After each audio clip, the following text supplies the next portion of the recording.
she was going to die in an accident.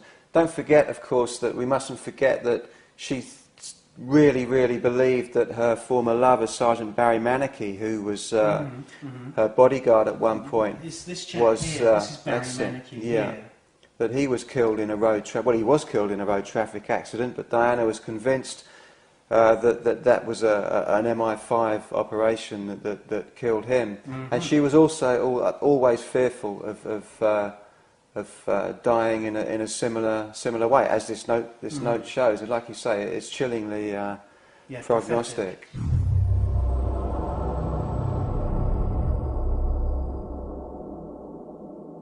There are a few things really, but I guess most notably is the fact that this Mercedes was stolen prior to the accident. Now, do you know how it was stolen? Yeah, well, it was stolen by an armed gang of three. At gunpoint, which is, perhaps if you're in the trade of buying and selling stolen cars, then a Mercedes S280 is worth stealing. But this car was found a few days later with nothing missing, nothing wrong with it except the little microchip, effectively the car's computer that certainly controls the car's steering and brakes.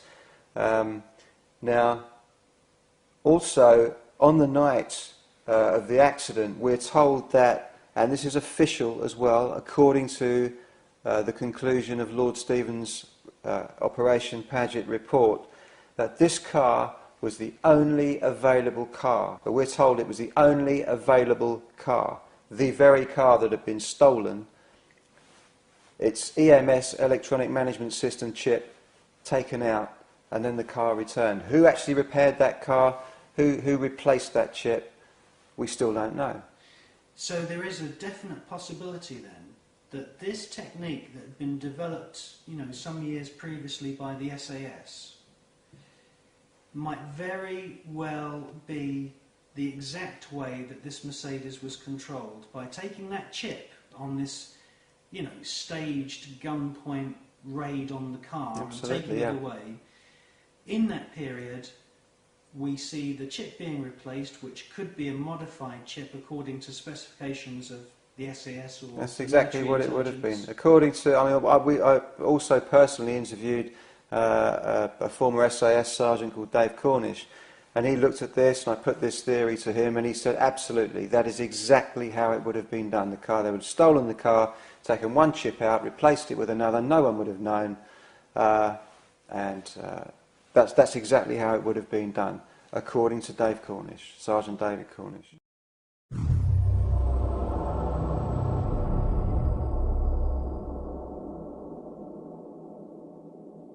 Now, what happened to the offer from Mercedes-Benz engineers? Yeah, they were refused permission to go anywhere near the wreck. Who refused them? The French authorities.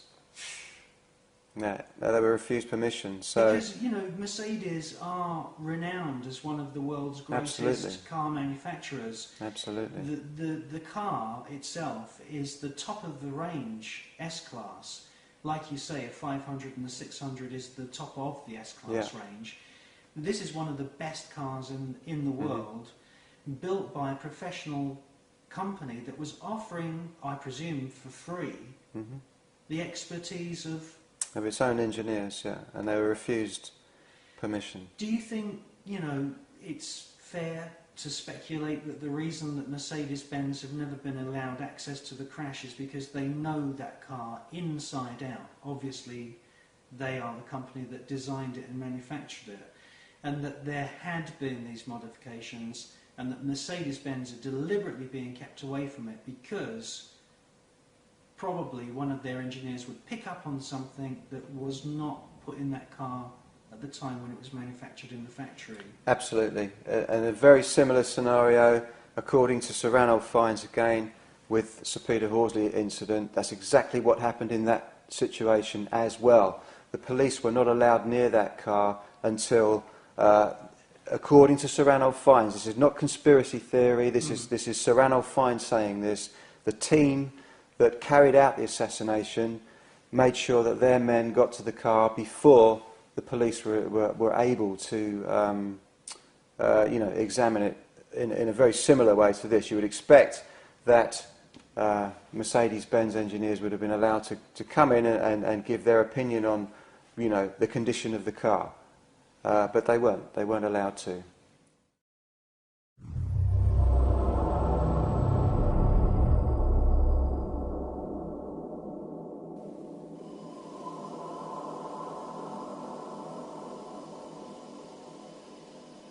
Well, thanks to the subscribers of the Enigma channel, we were able to find and purchase a Mercedes S-Class.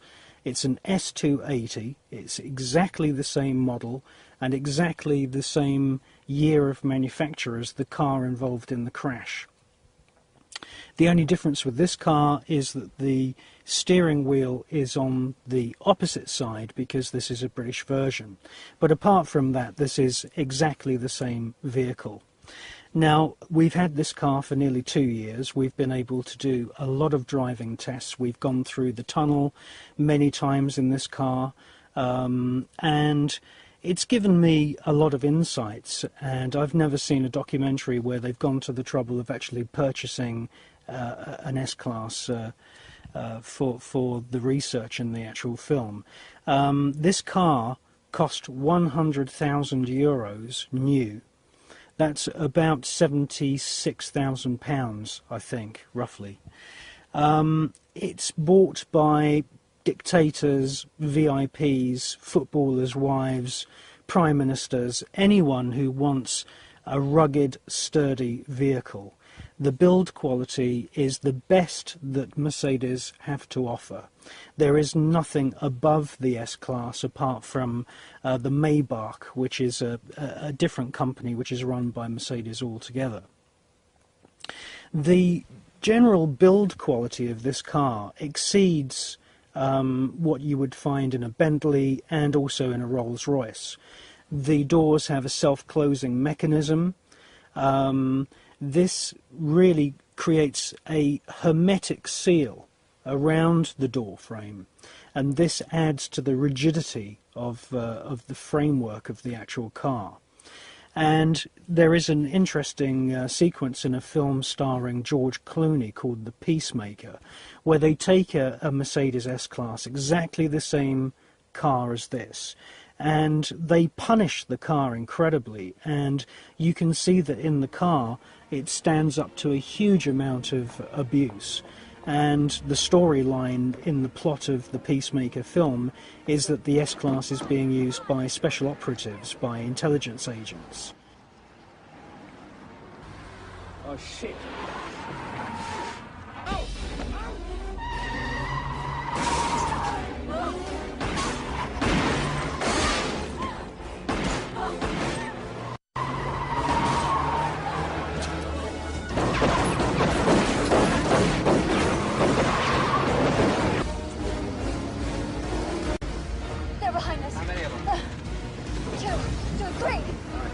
Reach into that briefcase, pull out an extra magazine.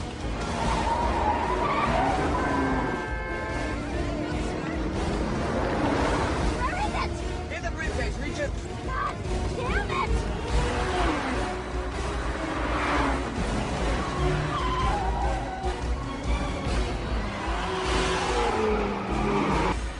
Seatbelt.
Well, what I have to say after spending nearly 2 years driving this car is that you do need some experience to handle a car of this size. Many of my friends have taken it for a spin, and they've been absolutely gobsmacked at the huge size of this vehicle.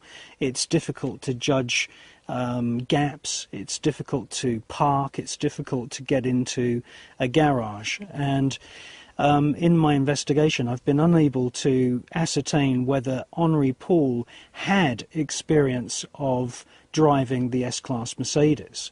What I can say is that the car that was in the crash was supplied by an organisation called Etoile Limousines, and Etoile Limousines have had a very close working relationship with the Ritz Hotel.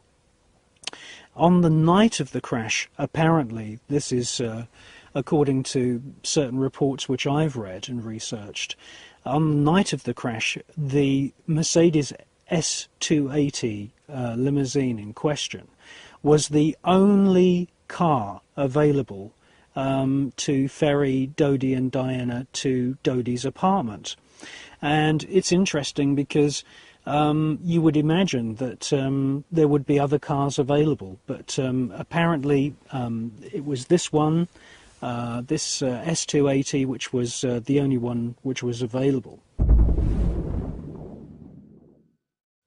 Well, many people have sort of speculated that the Mercedes was tampered with and rigged in some way. And in parts of this film we discuss the so-called Boston Brakes method, which was developed by certain people working for the SAS.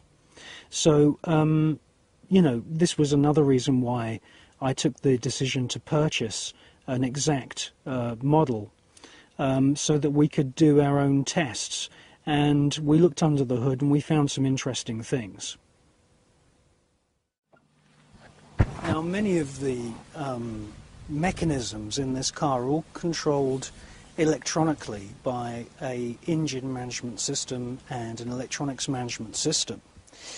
And I have it on good authority from experienced Mercedes mechanics that you could modify this car, in actual fact you can modify any car, using hydraulically controlled piston rods attached to the steering assembly, and then by the use of remote control technology, which you find on model aeroplanes and model racing cars, you can control the hydraulic piston rods, but they would have to have their own additional power source, or you would have to suck power from the existing battery in the car.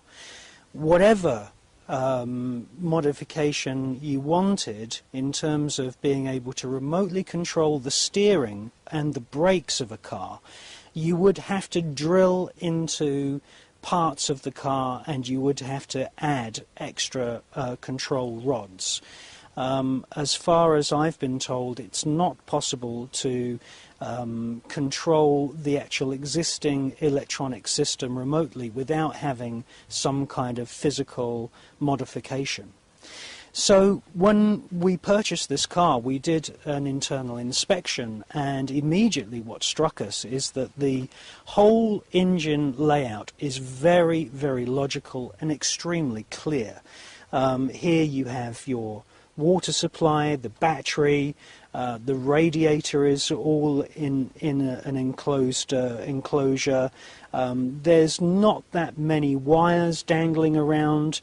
The hoses are all moulded in. He was killed in a road traffic accident, but Diana was convinced that was an MI5 operation that killed him. Mm-hmm. And she was also always fearful of dying in a similar way, as this note shows. Like she was going to die in an accident.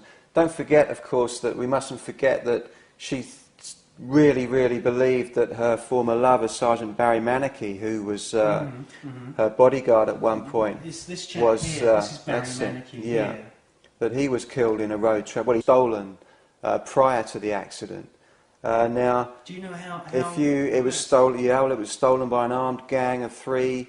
at gunpoint, which is, perhaps if you're in the trade of buying and selling stolen cars, then a Mercedes S280 is worth stealing. But this car was found a few days later with nothing missing, nothing wrong with it except the little microchip, effectively the car's computer that certainly controls the car's steering and brakes.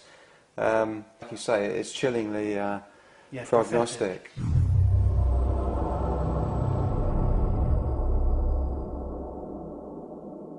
There are a few things really, but I guess most notably is the fact that this Mercedes was